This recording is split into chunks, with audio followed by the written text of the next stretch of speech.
కేంద్ర మంత్రివర్యులు, కేంద్ర న్యాయశాఖ మంత్రివర్యులు, అలాగే సాంస్కృతిక టూరిజం శాఖల్లో పార్లమెంటరీ వ్యవహారాల్లో కూడా మరి సహాయ మంత్రిగా ఉన్నటువంటి శ్రీ అర్జున్ రామ్ మేఘ్వాల్ గారు ఈరోజు విశాఖపట్నానికి మహాసంక్రాంతి సంబరాల్లో మా ఆధ్వర్యంలో నిర్వహిస్తున్నటువంటి మహాసంక్రాంతి సంబరాల్లో పాల్పంచుకోవడానికి రావటం జరిగింది.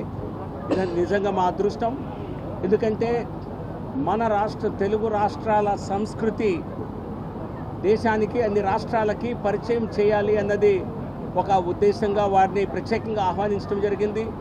రాజస్థాన్ రాష్ట్రం కూడా కళలకు, సంస్కృతికి మారుపేరు రాజస్థాన్ రాష్ట్రం. సో అటువంటి రెండు రాష్ట్రాల ఆ రాష్ట్రం నుంచి వచ్చే మంత్రి గారికి ఇక్కడ మన సంస్కృతిని పరిచయం చేయాలనేటువంటి ఉద్దేశంతో ప్రత్యేకంగా వారిని ఆహ్వానించగా ఎంతో మంచి మనసుతో ఈరోజు వారంతా మనకు పూర్తి రోజు కేటాయించి కార్యక్రమాల్లో పాల్గొనడం జరుగుతోంది.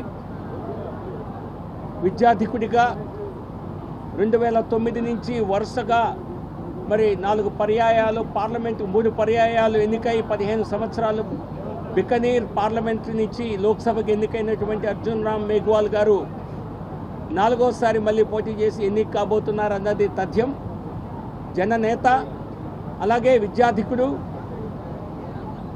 భారతీయ జనతా పార్టీలో ప్రత్యేక పాత్ర పోషిస్తున్నటువంటి శ్రీ అర్జున్ రామ్ మేఘ్వాల్ గారిని వారి యొక్క ఈ పర్యటన గురించి, అనుభూతుల గురించి, నరేంద్ర మోదీ గారి నాయకత్వంలో మరి కేంద్ర ప్రభుత్వం చేస్తున్నటువంటి విశేషమైనటువంటి పనుల గురించి మీ అందరితో తన భావాల్ని పంచుకోవాల్సిందిగా మరి కేంద్ర మంత్రి అర్జున్ రామ్ మేఘ్వాల్ గారిని కోరుతున్నాను. అలాగే ఈరోజు వారిని కలవటానికి పెద్ద సంఖ్యలో ఇక్కడికి రాజస్థాన్ రాష్ట్రానికి చెందినవారు, మార్వాడీలు పెద్ద సంఖ్యలో వచ్చి వారిని కలిసి ఆనందం పొందారు.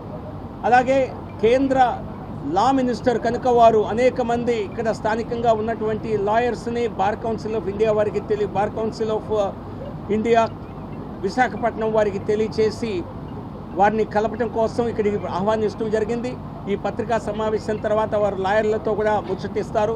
ఈ సమావేశంలో నాతో పాటు రాష్ట్ర ఉపాధ్యక్షులు మరి విష్ణుకుమార్ రాజు గారు, విశాఖపట్నం జిల్లా అధ్యక్షులు మేడపాటి రవీంద్ర గారు, అలాగే శ్రీకాకుళం జిల్లా అధ్యక్షులు ఉమామహేశ్వరరావు గారు, అలాగే పృథ్వీరాజు గారు, ప్రముఖ లాయర్, అందరూ ఇక్కడ మనతో ఉన్నారు. మిమ్మల్ని అందరినీ ఉద్దేశించి మాట్లాడవలసిందిగా కేంద్ర మంత్రి అర్జున్ రామ్ మేఘ్వాల్ గారిని అభ్యర్థిస్తున్నాను. Over to you sir. Participate in a cultural event. It's a very good cultural event.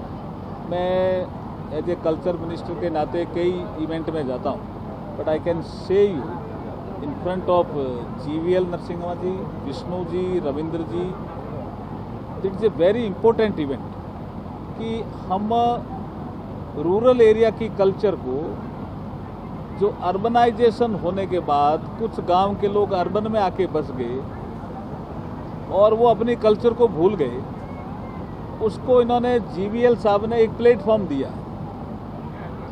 मैंने आपको मंच से भी इनको धन्यवाद दिया है और मैं यहाँ भी आपके सामने इनको इसलिए धन्यवाद देता हूँ कि ये एक ग्रे एरिया था कि गांव में क्या कल्चर थी. हम बैल को क्यों पूजते थे, हम जो नया बच्चा पैदा होकर के संसार में आता था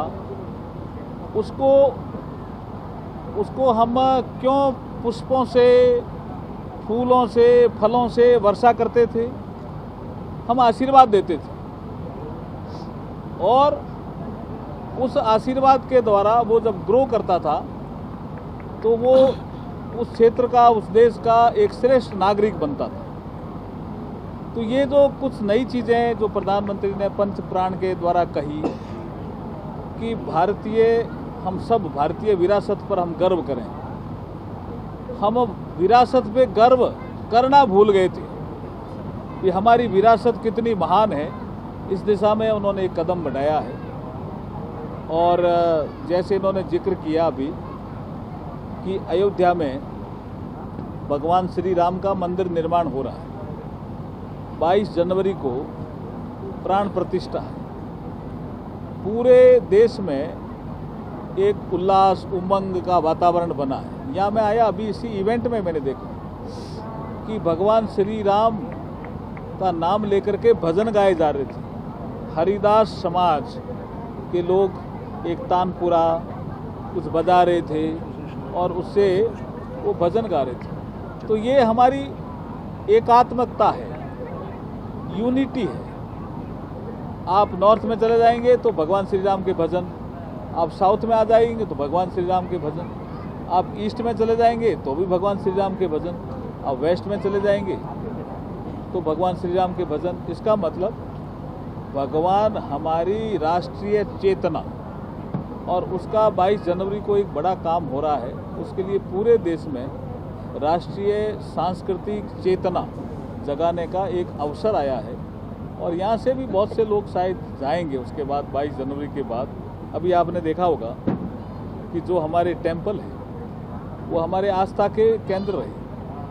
अभी प्रधानमंत्री जी ने एक अपील की कि आप तीर्थ दर्शन भी करो, लेकिन जिस टेम्पल में आप जाओ, जब आपको लगे कि वो परिसर साफ सुथरा नहीं है तो आप खुद ही सफाई करने में लग जाओ, जैसे वो नरेंद्र मोदी जी कालाराम मंदिर में लगे।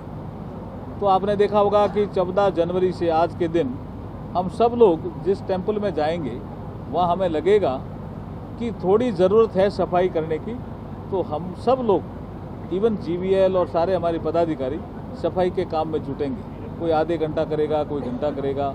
ये हमारा ये जो ये क्रम है ये चलता रहेगा 22 जनवरी तक। आपने देखा होगा कि पिछले लोकसभा के सत्र में हमने ऐसे कुछ कानून थे जिनको हमने रिपील किया, समाप्त किया। ऐसे हम मोदी जी के कालखंड में 1500 से ज़्यादा, मोर देन 1500 ऐसे लॉ जिनकी कोई उपयोगिता नहीं थी, यूटिलिटी जिनकी समाप्त हो गई थी, उनको हमने रिपील किया। लेकिन कुछ 3 ऐसे नए कानून बने हैं जो क्रिमिनल प्रोसीजर को बहुत तेज़ी से आईटी के साथ जोड़ करके जो हमारे मुकदमों का, जो हमारे पेंडिंग जो हमारे मुकदमे हैं उनकी संख्या को कम करेगा। 5 करोड़ से ज़्यादा हमारे जो डिस्प्यूट है या मुकदमे हैं डिस्ट्रिक्ट कोर्ट में, हाई कोर्ट में और सुप्रीम कोर्ट में हो गए हैं, उसको कैसे कम करें। तो कुछ कॉमर्शियल लिटिगेशन आते थे, उनको कई बार डेट ज़्यादा मिलती थी, तो हमने कहा कॉमर्शियल कोर्ट बनाओ, तो कॉमर्शियल कोर्ट बनाए। हमने कहा मीडिएशन नया लॉ होना चाहिए, तो मीडिएशन लॉ हमने संसद में पास किया। हमने सोचा कि आर्बिट्रेशन में भी हमारा बहुत बड़ा सेंटर दिल्ली बनना चाहिए, तो आर्बिट्रेशन एक्ट भी आया। तो कॉमर्शियल एक्टिविटी में जो लंबे समय से मामले चले आ रहे हैं उनका निस्तारण तेज़ी से होगा। आपने देखा होगा डीआरटी कोर्ट हमने बने, एनसीएलटी बनाया, एनसीएलटी बनाया। ये सब ऐसे उपाय हैं जिससे हमारे जो पेंडिंग जो मुकदमे हैं उनकी संख्या कम हो। लेकिन जो क्रिमिनल प्रोसीजर में जैसे Indian panel code, panel means तो उनको दंड देना था और हमने उसमें भारतीय न्याय संहिता की। इसका मतलब हमें न्याय करना है, जो नागरिक हैं, जो सिटीजन हैं, उनके साथ हम जस्टिस करेंगे, न्याय करेंगे। इसलिए हमने उसका शीर्षक टाइटल बदला है कि ये भारतीय न्याय संहिता है। पैनल क्यों? उनको देना था, अंग्रेजों को तो नागरिकों को पेनल्टी देनी थी, इसलिए इंडियन पैनल कोड था।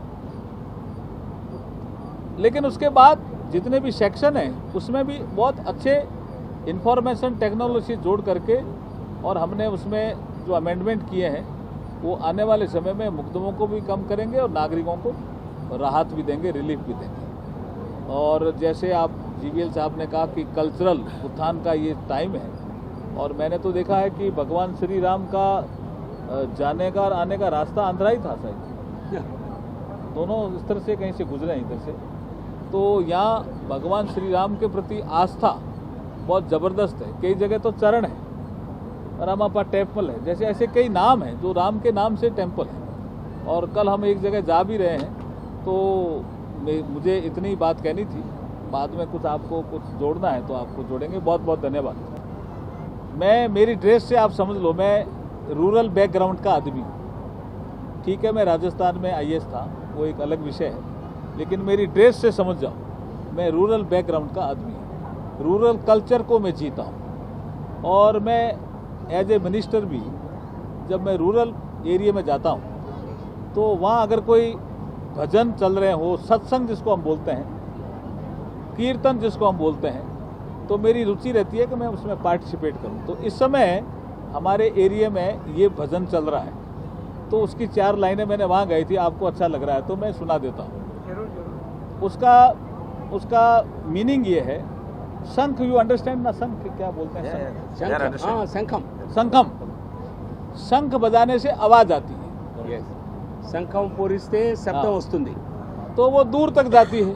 దూరం వరకు వెళ్తుంది। हाँ, तो शंख बजेगा, सब आदमी बजाएंगे तो आवाज दूर तक जाएगी। और क्या शंख बजाना है कि अयोध्या में भगवान राम आ गए। అందరూ కలిసి శంఖం పూరిస్తే దూరం వరకు భగవాన్ శ్రీరాముడు వచ్చారని చెప్పి అందరికీ ఒక మెసేజ్ వెళ్తుంది। बजा दो शंख चारों ओर, अवध में राम आए हैं, अवध में राम आए हैं।